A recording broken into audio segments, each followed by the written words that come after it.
കാട്ടുകോഴിയെ കിട്ടുമ്പോൾ നമ്മുടെ മലനാട്ടുകാരുണ്ടാക്കുന്ന ഒരു സ്പെഷ്യൽ പെരട്ടുണ്ട്. ആ പെരട്ട് എങ്ങനെയാണെന്ന് നോക്കാം. അപ്പം നിങ്ങൾ ചോദിക്കും, ഈ കാട്ടുകോഴി എവിടെ നിന്ന് കിട്ടും? കാട്ടുകോഴിയെ കാട്ടിൽ കയറി പിടിച്ചു കഴിഞ്ഞാൽ അകത്താവും, അത് വേറെ വകുപ്പാണ്. അതുകൊണ്ട് അതിനൊന്നും നിൽക്കരുത്. നമുക്ക് തൽക്കാലം നമുക്ക് ഇവിടെ കിട്ടുന്ന സാധാരണ ചിക്കൻ ഉപയോഗിച്ച് തന്നെ ഈ പെരട്ടൊന്ന് ഉണ്ടാക്കി നോക്കാം. ഇത് നല്ല ജിഞ്ചിനാക്കി ഐറ്റമാണ്, എല്ലാവരും ട്രൈ ചെയ്യണം. നമ്മൾ വീട്ടിൽ വളർത്തുന്ന സാധാരണ നാടൻ കോഴിയിൽ വെച്ചാലും നമുക്ക് ആ പഴയ ടേസ്റ്റ് പിടിക്കാവുന്നേ ഉള്ളൂ.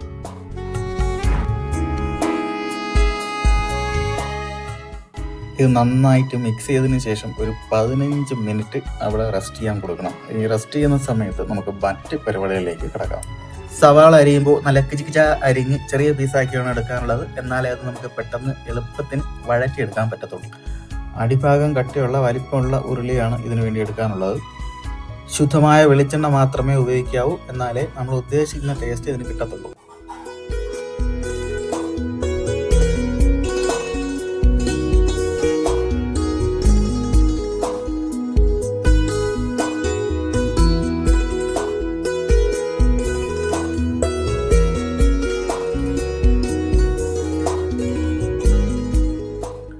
വഴറ്റി ഇതൊരു ഗോൾഡൻ കളർ ആകുമ്പോൾ നമുക്ക് നിർത്താവുന്നതാണ്.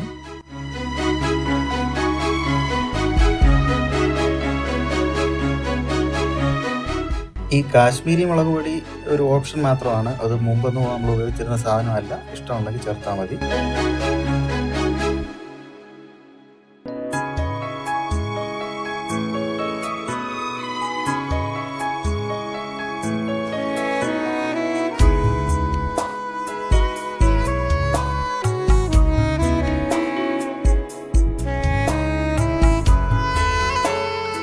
നമ്മളെ പെരട്ട് ഇതിലേക്ക് തട്ടാനുള്ള സമയമായി.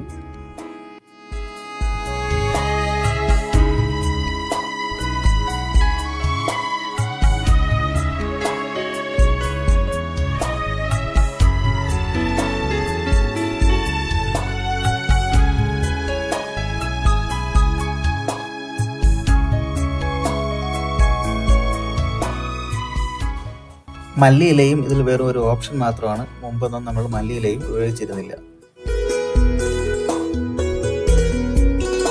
അപ്പം നമ്മുടെ നാടൻ ചിക്കൻ പെരട്ട് ഇതാ റെഡിയായിരിക്കുകയാണ്.